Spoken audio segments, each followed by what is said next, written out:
Hello everyone, welcome back. Another thrilling episode of Planescape Torment. Um, Quick shout out to Reddit, all the nice people at Reddit on the Planescape Reddit.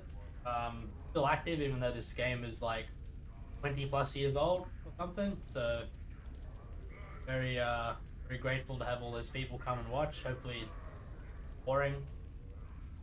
I'm having a great time getting engrossed into the world of Planescape.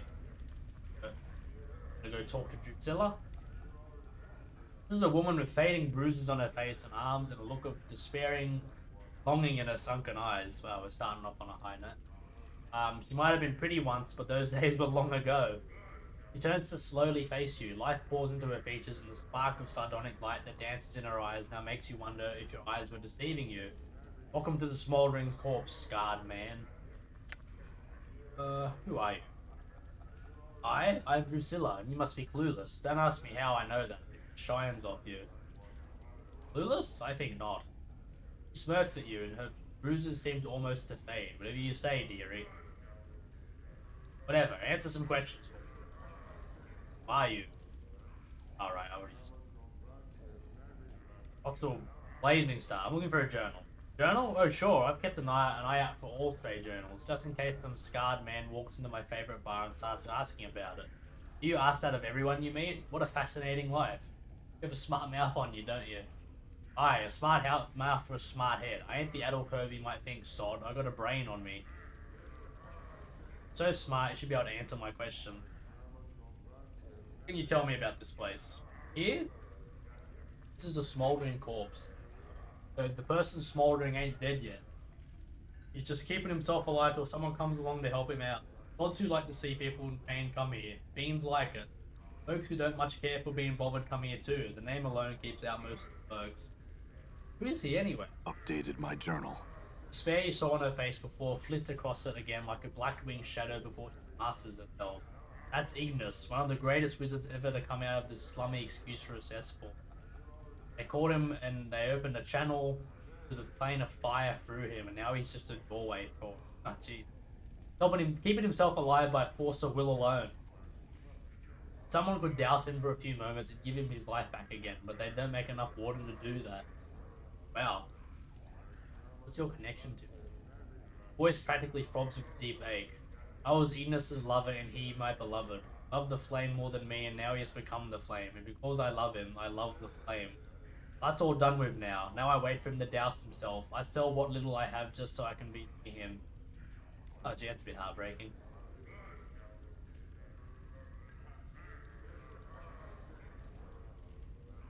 Yeah, okay. Somewhere else to talk to. I didn't talk. See a trim, muscular man dressed in clothing that is comparatively drab and mundane compared to most of the outfits in the city. Carries himself with an air of supercilious arrogance. He also looks dramatically out of place here. What do you want? He asks. Who are you? I am Alay, warrior of renown. Surely you have heard of me? No. Can it truly be? Can it truly be that no one in this town have heard of me or my exploits? Alas, I shall have to prove myself all over again, and here I had thought my fame had spread across the world. What world are you from? I come from the city of Alaburn on the River Tame. Sure you have heard of its glories and wonders? No matter, no matter. This place is benighted and ignorant when it comes to the splendors of cities. I'm told that my land is what is called a prime by the denizens of this city. Though a prime of what? I don't know. Get here. I was chasing my old foe, the villainous life shade Tia Tanalel. Pauses waiting for acknowledgement and then continues. He conjured his demonic magic and opened himself a doorway and hurled himself through it. Before he could flee me entirely, I threw myself after him and found myself here. I get it, you're one of the clueless. He bristles, reddening, and his hand clutches convulsively around the hilt of his sword. Clueless, is it? I take offense of your words, Sirrah, and bid you farewell. The hopes that we should never cross paths again. He turns away from you, still flushed with pride and rage. He sighs heavily and eyes you with disdain. Then be on with it, scarred one, and ask and be done. I have to apologize. He appears entirely apologized, as if the notion of apologies is alien to him. Wish to apologize? That's what I said. Then I suppose, as a point of honor, I must accept your apology. Very well, in return I offer my apology as well. Let us set the matter aside and... Right, what the patron? I met only the elderly Ebb Creekneys, who has been instructing me in the ways of the city and the plains. My foe's spell must have catapulted us far across the world, for I know of no plains near our former location. No, planes, as in planes of existence. They are planes of the imagination of thought and belief. They are not physical prairies or grasslands of other dimensions. Look of confusion pauses across his face. I understand. The old man said it's starting to make sense. Excuse me, I must think this.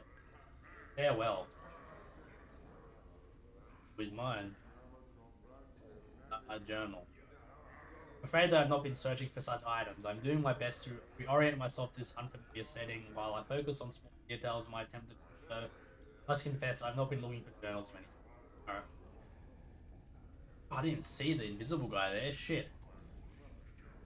Oh wow, he very well hidden. People were probably yelling at me in the last episode saying, "There's a guy there!" Alright. You see a soft-looking man with gentle, fast-staring eyes. He dresses in supple leather clothing and carries various implements of use and destruction about his body, with his rope, spikes, tinderboxes, and empty vials of air. He looks half gone, literally. There's an insubstantiality to his existence, as if his essence had been partially leached away. He focuses those eyes on you, and suddenly you find them gripping and determined. Greetings to you, O Seeker. Greetings. He carefully sets down the mug he's holding and gives you all his attention. I have seen the far reaches of the multiverse and returned to tell the tale. I have walked upon the bodies of dead gods and spun moonbeams in the astral head of 1,000 shrieking Githyanki nights. I have passed the edges of existence, watched my essence shiver away before me. What is it I can do for you? Who are you? I'm Kandrian Illborn, traveller, dreamer, tale spinner, and so forth. You are a traveller? Tell me of the plains. I am tired, Seeker, so tired. I'm fresh back from negation. I'll answer what I can for you, but I cannot promise that you will find satisfaction in the answers I give. What would you like to know? Would you hear of the outer planes, the prime material, the inner planes? The outer planes. Now, the outer planes, where should I start? Do you know the cardinal rules of the planes on which all others are based? Do you know about the composition of the outer planes? Do you know of the great ring and its divisions in our hearts? Do you know of the individual planes? Each of these leads to the next, so it is best to start from the beginning. Oh my god. Okay, tell me the composition. The outer planes are created of and by belief and thought and faith. They take their imagined form from the prime material plane, shaped into forms that stagger the imagination. Built by the accumulation of belief. Belief creates the planes. Belief is power here. Change belief, you can change the nature of reality. Creatures that are born here, the plane-born, like the fiends and celestial, are truly born of the thoughts and concepts of mortals. They each express some sort of ideal. And the more powerful the ideal, the more powerful the being. Thus the being that symbolizes love, one of the strongest of all. Go on. That's why the powers, gods, some call them, live out here. This is where all the faith in them comes, where they are at their most pure and most strong. Their realms are extensions of their very beings, manifestations of their godly essence, all of it informed by belief. So the composition of the planes is belief. Tell me of the Great Ring. Among the loose unity of plane walkers, we conceive of the infinite outer planes as a ring surrounding the plane of ultimate neutrality. The Outlands Spire, atop which Sigil sits, is in the center of the Outlands. The further one travels away from the spire, the less neutral the plane grows until it spills into the neighboring planes. Each of these planes impinges on the Outland, splitting themselves into law and chaos, good and evil. The Great Road marks the demarcation between the Outlands and the gate towns that spring up around the gates of these planes. Beyond the gate towns lies the hinterlands, uncharted territory that is lost to history, that loses for. Danger lies in the hinterlands. Go on. The outer planes differ by morality and substance. You will divide the planes into three sets: the upper planes of good, lower planes of evil, and the boundary planes of neutrality. These are then divided further by law and chaos, with the Outlands in the middle. Which of these interests you? Of the upper planes, there are neutral planes, the lawful planes, and the chaotic planes. What would you know? Neutral upper planes retain the beastlands, a place of neutrality and goodness. A slight tinge of chaos where the animals rule in the eternal noon and night. They hold Bitopia, twin paradise of industry and labor, where all work toward the good of all, and Elysium, the sweetest plane of goodness and calm I've ever come across. Alas, right now, I am not well enough to enjoy any of their restorative effects. What would you hear now? Hyperplane.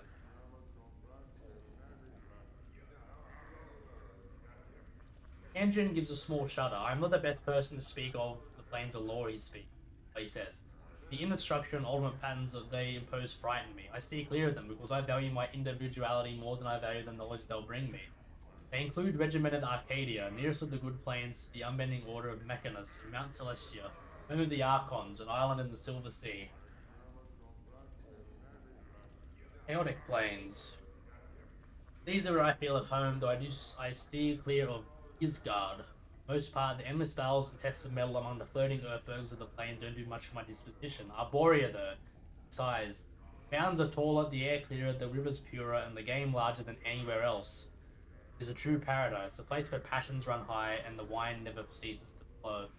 When I have recovered enough of my wits and myself, when we have done with the outer planes, you should ask me of the inner, and I'll describe my journey to you. I will return to Arborea's bowers and lose myself.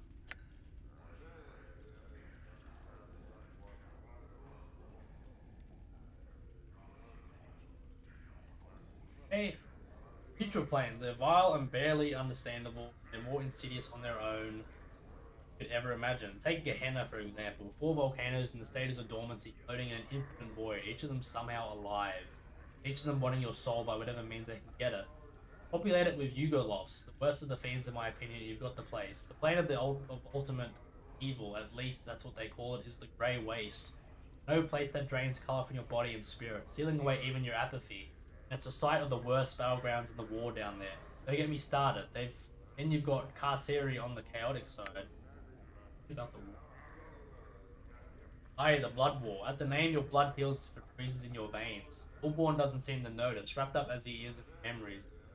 Two armies of fiends smashing together pointlessly across the lower plains, slaughtering mindlessly in the name of law and chaos. They'll aggrandize it, of course, but in the end it's about hate and stupid endeavor that aids none and harms far too many. Tell me about Carceri. Carceri and its poisonous jungles, acid swamps, destructive waters, strung like a string of rotten pearls, nested within one another. He pauses and looks at you carefully. Excuse me. Again fixing you in place of his eyes. Remember this seeker. Carceri is a prison home to the Giralefs, one of the most dangerous types of fiend there is. The strength of the prison is the strength of the captor. As strong as the prisoner lets it be. Destroy the prison keeper and a body can escape the red prison. There's almost no other way out, not when the gates close themselves against you and watch you spin into the vast space surrounding the orbs. Be wary of Carceri. Traveler, for its bonds can be greater than flesh. Updated my journal.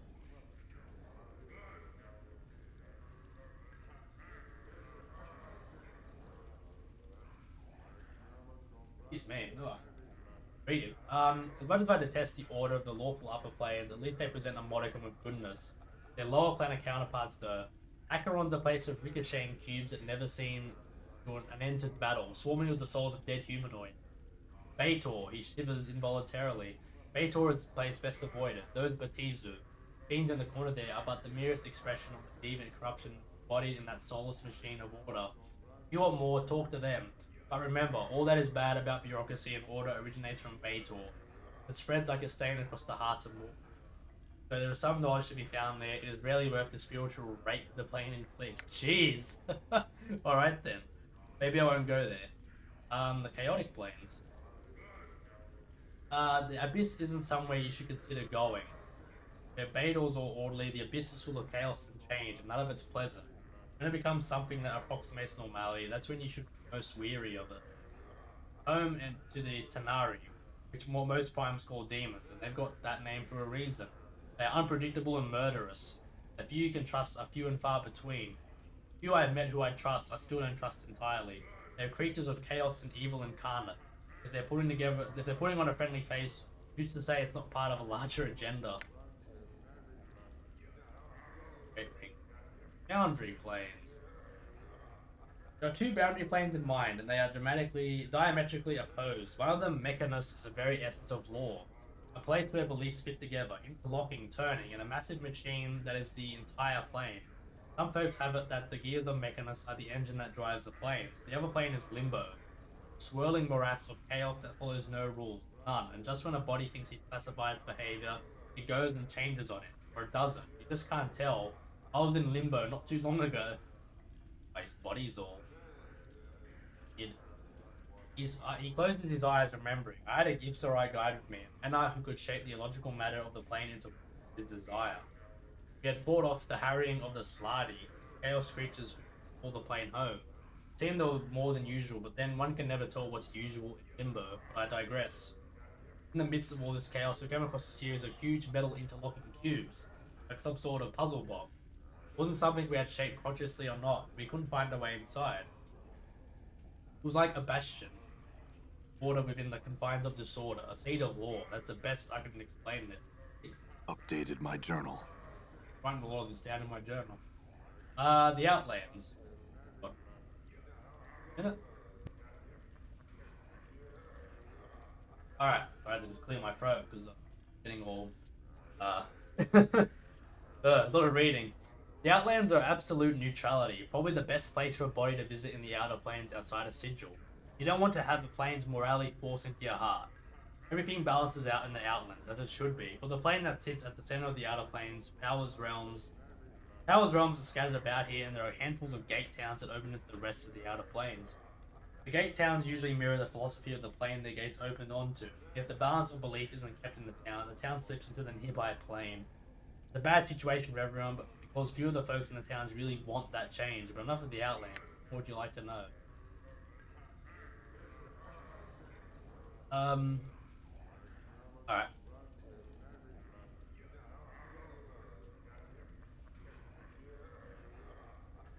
I'm fresh back from negation and I'm trying to restore my essence away from me altogether. Negation? What do you mean? His eyes cloud over. I went to the inner planes to discover my true essence. I made the mistake of visiting the negative material plane in order to understand my body's urge to decay and the cycle of death in life. I thought myself protected against the ill effects of the plane and my magic, but I was wrong. Blackness of infinite nothing pressed on my soul, and I was beset by shadows that sought to snuff out my very soul. I lost my way for a time, for an eternity, and nearly lost my existence. I could feel my essence falling away from me, and am even now half gone. Never will I return.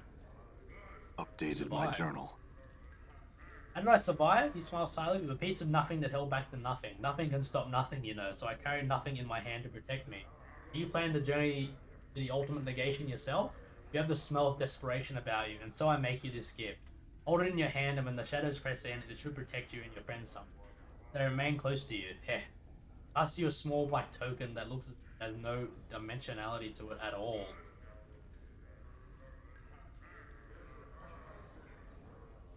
Journal. Okay.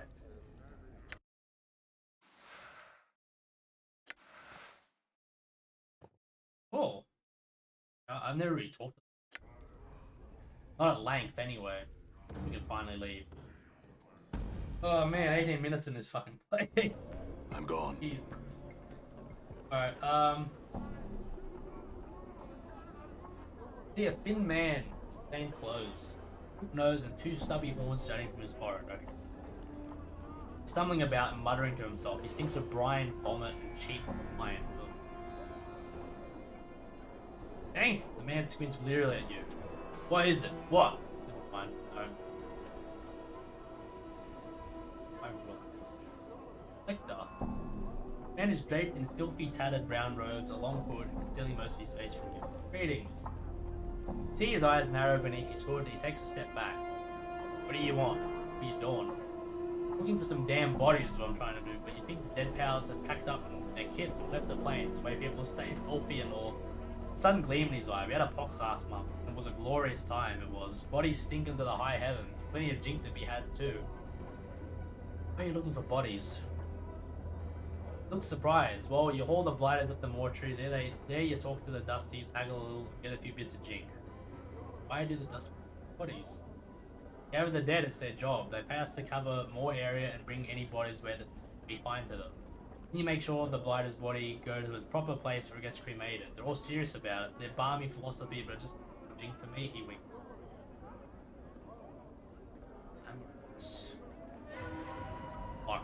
Bad timing.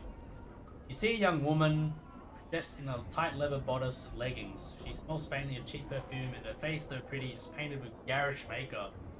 Smiles coyly as she sees you. Seeing some company, love? Oh, that's a question.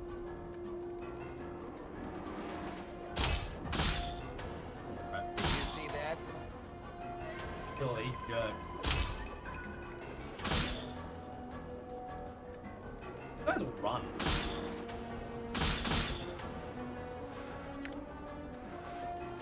Go ahead and say that combat isn't game strong. You know, it's not really meant to be fighting a lot in this game. Oh, barking.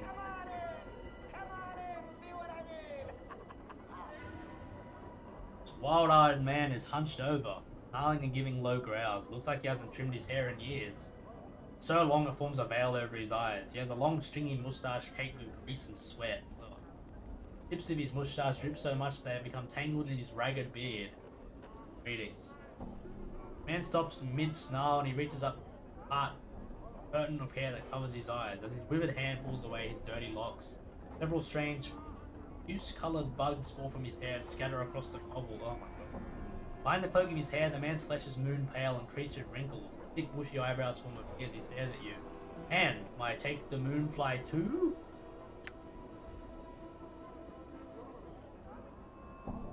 That one. The man frowns, but his eyebrows tilt upwards in a reverse V, creating a bizarre expression. You have no idea how he accomplished the facial expression, but it makes you uncomfortable watching the muscles beneath his face shift into a new pattern. Can't tell whether he's angry, curious, both, or neither. Sing his speaker man answers, prefer a wood woman heart.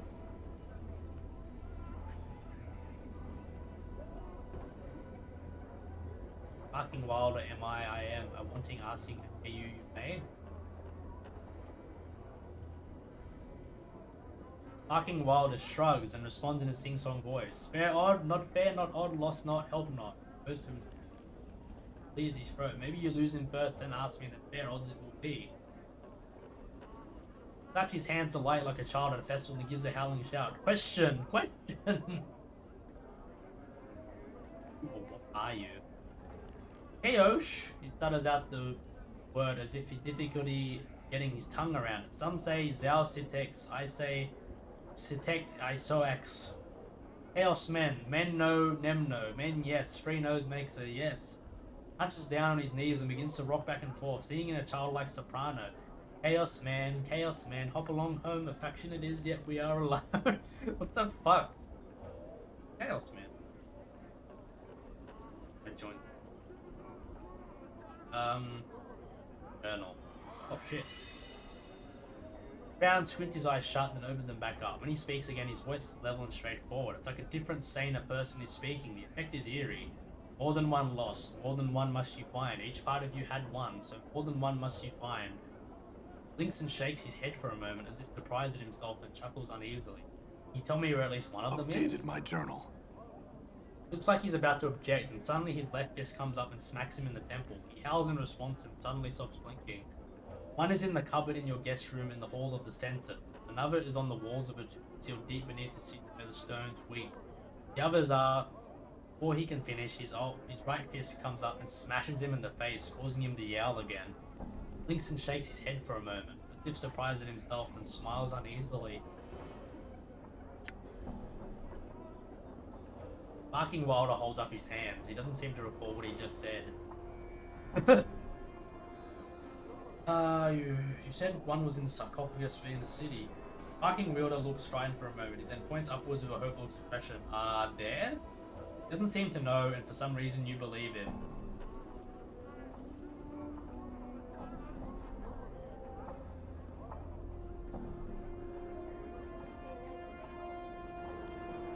Okay, well that's a tree with one snap branch too many. Mort rolls his eyes. No sense in chatting with Zausitex, chief. They're a balmy bunch. Rather Zausitex again?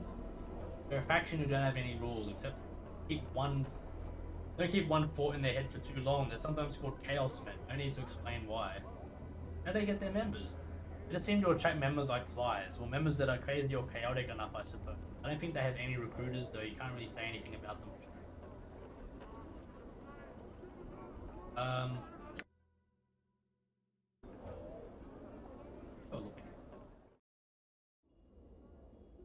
Well, the tall creature with a shock of white hair. Skin has a greenish cast and a pair of goat horns protrude from the forehead. Dressed in long, flowing robes. Greetings. A series of symbols materialize above the creature's head. The symbols have a slight glow about them and hover there. Oh, for the power's sake. Hiking Davis.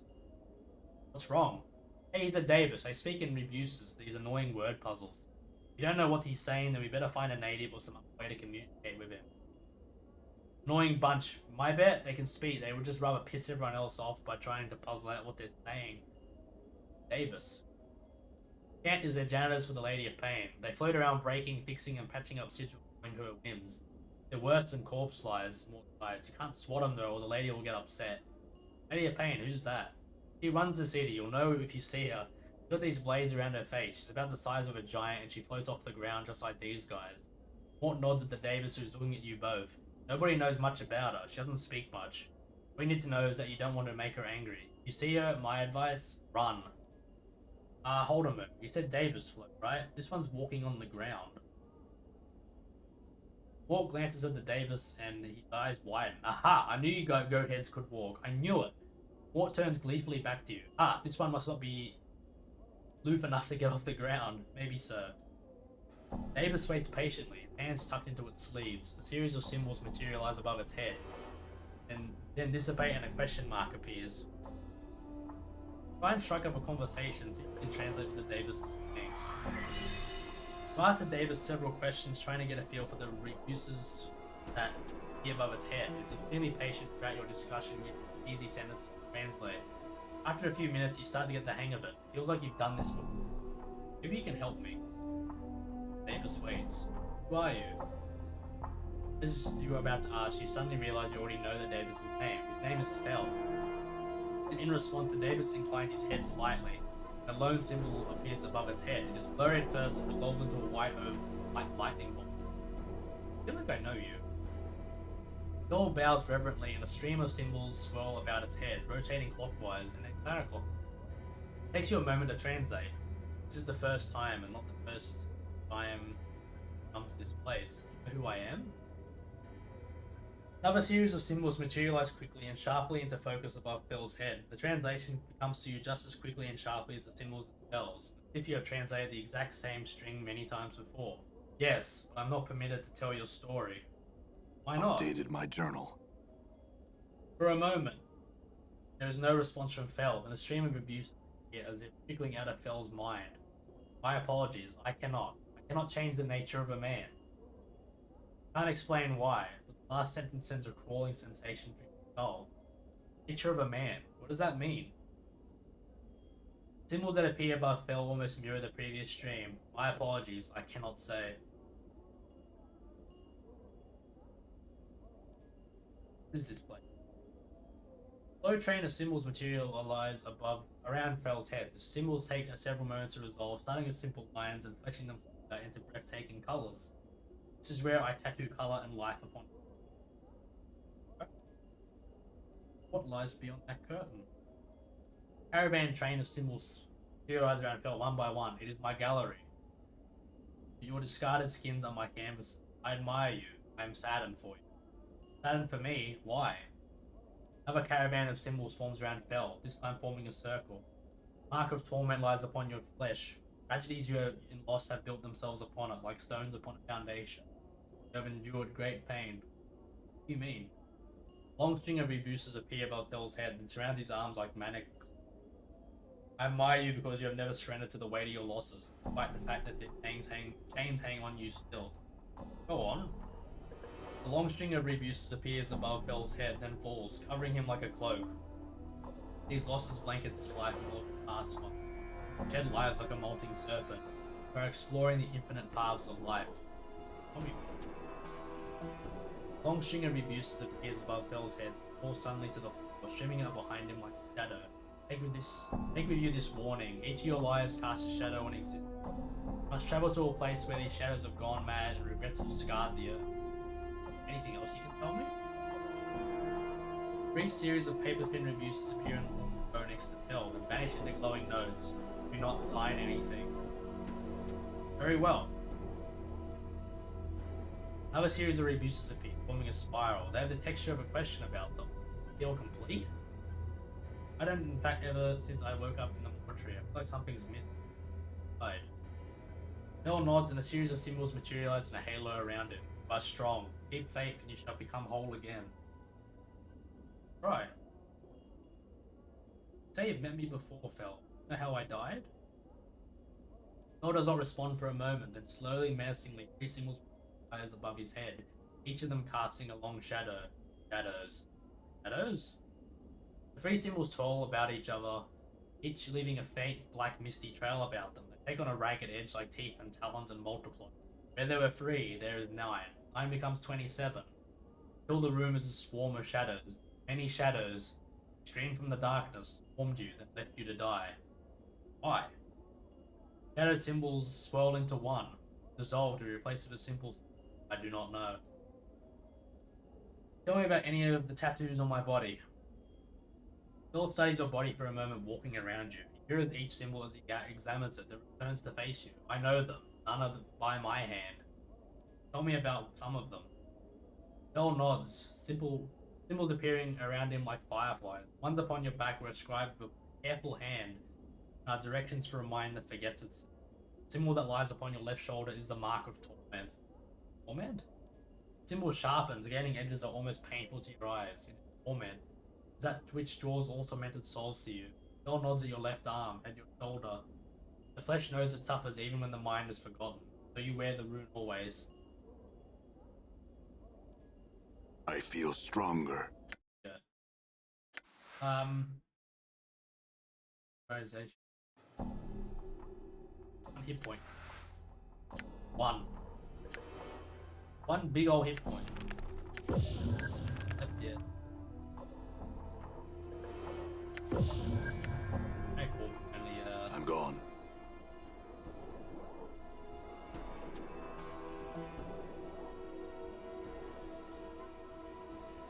That's it.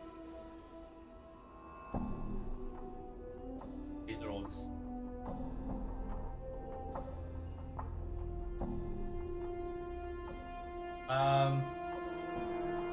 Look at these tattoo.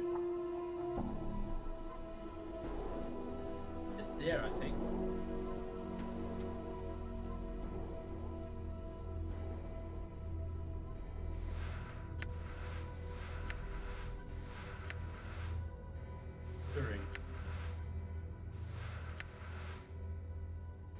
Oh, it's +1. Oh. That's cool. 1 damage to X. 2 accuracy. Oh.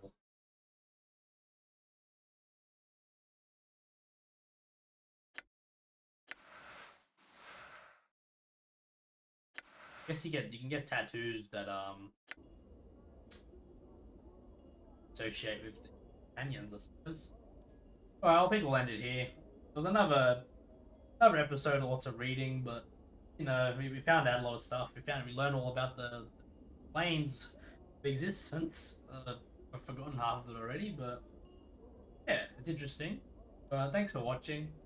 Join us next time where hopefully we'll do a quest and there's a bit less yammering. But this game has been very deep and insightful. So much lore. So if you're crazy about video game lore, play this game. Anyway, see you next time. Bye.